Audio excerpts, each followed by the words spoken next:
Jour numéro 68 sur 1553 de ma prise de muscle pour passer de 60 kg à 80 kg. Alors du coup aujourd'hui ce sera comment est-ce que je calcule mes calories et pour quelles raisons.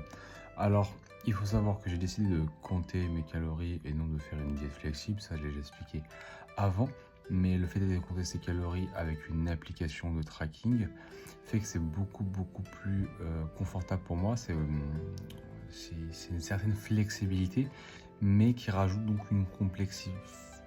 Le fait que ce soit plus complexe, j'ai bugué pour dire le mot, on s'en bat les couilles.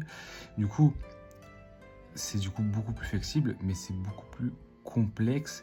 On va dire, il y a beaucoup plus de charge mentale parce qu'il faut réfléchir à quel aliment prendre, etc. etc.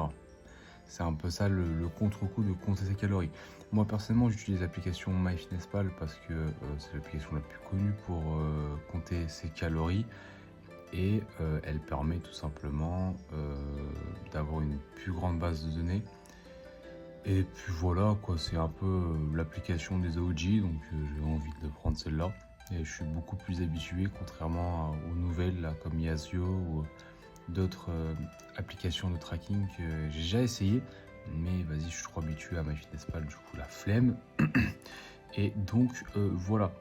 Ce qui est bien aussi, c'est que du coup, après, c'est pas exclusif à MyFitnessPal, hein, mais ça permet de prendre n'importe quel aliment et de pouvoir l'intégrer dans sa diète en juste traquant les calories qui sont marquées dans le tableau nutritionnel ou tout simplement avec l'application de scanner le QR code qui normalement réfère au tableau nutritionnel. C'est beaucoup plus flexible, c'est mieux, mais c'est pas quelque chose que je conseille. Une personne qui a une diète assez stricte, non flexible avec des aliments dites, tu vois, par exemple, lui il va tous les jours manger 3 œufs avec une pomme et 50 grammes d'avoine par exemple.